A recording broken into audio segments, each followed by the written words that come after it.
Había en el Parque de Lomas hace unos cuantos años, una cruz de una antigua misión que decía así, tenía escrito, salva tu alma. Y estaba el año de la misión, no recuerdo exactamente cuál era, estoy diciendo 1800 y pico, una cruz vieja, no sé cuándo la sacaron, pero la sacaron ya hace varios años. Una cruz que no solo en el Parque de Lomas estaba, sino también en otros lugares la había visto, no recuerdo los detalles. Y un sacerdote muy querido para mí, el padre Francisquito Van den Bosch, que en paz descanse, decía que en esa frase, en esa cruz, había 3 herejías. Primero, salva. Segundo, tú. Y tercero, alma. Primero, salva, ¿por qué? Porque nadie se salva. Es Dios quien nos salva. Estamos hablando de la salvación definitiva, de ir al cielo. Segundo, tú, cuando en realidad somos nosotros como iglesia. Y tercero, alma, porque en realidad Dios nos salva al hombre entero, no salva solo el alma. Nuestro destino definitivo es la gloria incluso corporal. Salva tu alma. Y me preguntaba, ¿por qué razón una cruz así haya podido tener, con ese mensaje, haya podido tener tanta acogida en el pueblo de Dios? Y en el fondo es porque el famoso chip de la autosalvación funciona siempre. Funcionaba en la época de los fariseos, una de las herejías que más tiempo tardó en desarraigarse en la práctica, no tanto en la teoría. Una de las herejías que más tiempo tardó en desarraigarse fue lo que se llamó el pelagianismo, es decir, el hombre puede por su propio esfuerzo, sin la gracia de Dios, cumplir la totalidad de los mandamientos. Esto es lo que decía en última instancia este hombre que se llamaba Pelagio, del siglo V. Digo, fíjense, salva tu alma, es el monumento a la autosalvación. Y hablando de autosalvación, fíjense cómo los dos personajes que intervienen en el Evangelio de hoy están habitados por el mismo chip de autosalvación. Primero el hombre que viene corriendo a encontrarse con Jesús y le pregunta, ¿qué tengo que hacer para heredar la vida eterna? Quiero que ustedes escuchen cómo está redactado en el lenguaje original. ¿Qué tengo que hacer yo para que yo herede la vida eterna? Claro, está puesto su acento en el yo. ¿Qué tengo que hacer yo? Porque la herencia la gano yo. ¿Se entiende? Claro, uno podría decir heredar la vida eterna, de alguna manera la palabra heredar tiene el trasfondo de la gratuidad. Uno hereda lo que otro consiguió y de alguna manera la herencia implica una gran gratuidad. Pero la palabra heredar en el lenguaje bíblico, además del aspecto de gratuidad, tiene el aspecto de conquista. Dios había prometido una tierra, la tierra de promisión, la tierra prometida al pueblo. Con Moisés guió Dios a través de Moisés hacia la tierra prometida. Había promesa, Dios regalaría la tierra. Pero aquí que cuando llegaron a la tierra, por medio de Josué, la tuvieron que conquistar. ¿Era una herencia? Sí. Pero si ellos no la conquistaban, la herencia no la hubieran podido poseer. De hecho, estuvieron 40 años caminando por el desierto porque en un primer momento se resistieron a conquistarla. Miren, entonces ¿Qué tengo que hacer yo para heredar la vida eterna? Está puesto el acento no tanto en el aspecto hereditario, de don, de gratuidad, está puesto el acento en lo que él tiene que hacer, en el aspecto de autosalvación. Yo tengo que hacer algo para salvarme, para ir al cielo, para entrar en el cielo. Pero también los discípulos de Jesús, a pesar de venir caminando con Jesús ya bastante tiempo, siguen teniendo ese chip de autosalvación. Jesús, cuando se fue el hombre, pongo en contexto, Jesús cuando se fue el hombre, porque era muy rico, porque no quiso aceptar la propuesta de Jesús, dijo, qué difícil será para los ricos entrar en el reino de Dios. Los discípulos se sorprendieron, dice el Evangelio, se sorprendieron. Y luego siguió hablando Jesús. Les dijo, interesante, hijos míos,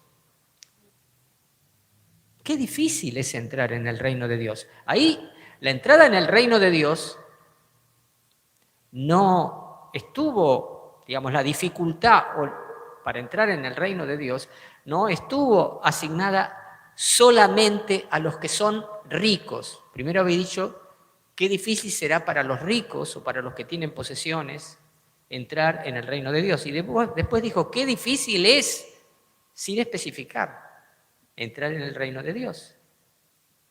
Y todavía dijo algo más. Es más fácil. El hombre... Qué difícil será. El hombre ya está. Autosalvarse. Ahora estamos en los discípulos. Les había dicho que Jesús había dicho que respecto de los ricos, qué difícil es que entren en el reino de Dios, y después dijo de todos, qué difícil es entrar en el reino de Dios, y después dijo, es más fácil que un camello pase por el ojo de una aguja, que un rico entre en el reino de Dios. ¿Hasta ahí me seguían? Y entonces ahí los discípulos se sorprendieron todavía más. Dijeron, entonces, ¿quién podrá salvarse? Miren qué interesante. ¿Qué preguntaron los discípulos? Voy a conjugar el verbo salvarse, que es un verbo reflexivo. Yo me... Tú te salvas. Él se salva. Nosotros nos salvamos. Vosotros os salváis. ¿Vieron que bien cómo conjugan bien los verbos? Eso porque somos viejos, porque los chicos de ahora conjugar el verbo, ¿qué es el verbo? ¿Qué es conjugar? No, perdón, eso es un... Bien, ¿se entiende? Que en el fondo es el chip de la autosalvación. Pero Jesús dijo, claro, a ver, si es más fácil que un camello pase por el ojo de una aguja, que un rico entre en el reino de Dios, ¿qué está diciendo? Que es imposible. No está diciendo es difícil. Fíjense, las frases de Jesús oscilan entre lo dificultoso, muy dificultoso, y lo imposible. Claro, si la ecuación es yo me salvo, tú te salvas, él se salva, estamos en un nivel de absoluta imposibilidad. ¿Por qué? Por una cuestión, voy a usar una palabra, una mala palabra, ontológica, que tiene que ver con el ser. A ver, entre la absoluta trascendencia de Dios y yo, no habría un puente porque yo lo tiendo. Es decir, vamos a usar una metáfora. ¿Con qué escalera subo yo al cielo? A ver, tenemos una escalera de 18 escalones acá en la parroquia. ¿Me alcanza? Una torre, un ascensor, ¿dónde enganchamos en el cielo de Dios? No en el cielo bóveda celeste, en el cielo de Dios. ¿Dónde engancha el ascensor? ¿Se entiende? Fíjense que si miramos el vínculo con Dios, y no solo en esta vida, sino el vínculo con Dios referido a nuestro destino eterno, si lo miramos desde nosotros, nos topamos con un absoluto imposible. Desde Dios, desde su trascendencia es imposible. Miremoslo ahora también desde nuestra coherencia con el misterio de la bondad y santidad de Dios. ¿Quién de nosotros podría presumir de una santidad donde Dios dice, mira, a mí me tiene, lo tengo que entrar porque es demasiado? Le pongo la alfombra. Dios me va a poner la alfombra. Dios que conoce las inconsistencias de nuestras virtudes y la pecaminosidad hasta de los más mínimos pensamientos que rondan en nuestra mente, consciente o inconsciente. O sea, si lo miramos hacia el cielo nosotros, y si lo miramos también desde el espejo de nuestra propia conciencia, claro que es imposible humanamente la salvación. Insisto, tanto por su trascendencia cuanto por nuestra inmanencia. Ahora, Jesús, ¿qué dijo frente a esta pregunta? ¿Quién podrá salvarse? Dijo, sí, imposible. No, chicos, no morigeró el impacto de sus palabras diciendo, sí, no, chicos, no exageren, yo estaba hablando un poco exageradamente, no se inquieten, no entiendan mal. No, dijo, sí, es imposible para los hombres. La salvación, si la planteamos como autosalvación, como lo que yo tengo que hacer para que yo herede la vida eterna, como lo que yo tengo que hacer para entrar en el reino, si lo miramos así, es imposible. Tanto por el misterio de la absoluta trascendencia de Dios, como por el costado, por el lado de nuestra propia pecaminosidad. Para los hombres es imposible. Pero gracias a Dios dijo algo más. ¿Qué dijo? Pero no para Dios.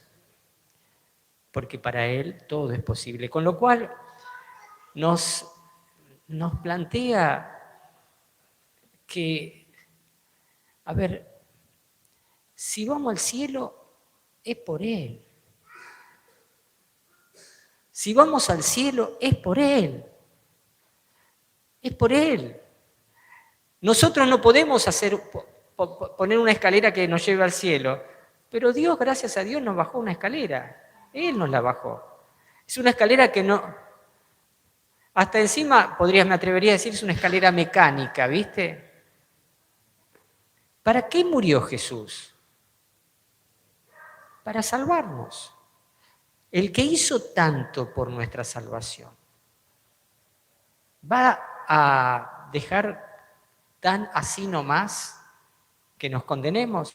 Y con esto te voy a decir algo. ¿Con esto estoy queriendo decir que no hay nadie en el infierno? No, porque eso solamente Dios lo sabe. Y la posibilidad real del infierno existe. De hecho, Jesús habló muchas veces de eso. Pero estoy diciendo esto. Así como es imposible ir al cielo sin Dios, nos es posible ir al infierno sin Dios.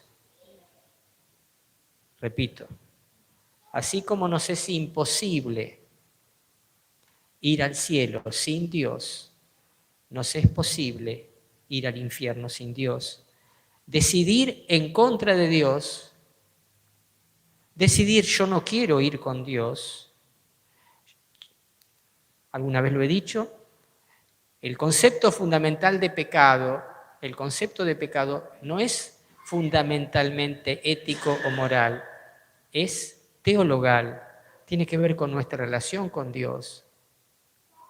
Nadie va al cielo sin Dios, pero nadie va al cielo en contra de Dios, sin querer ir al cielo, sin aceptar su propuesta.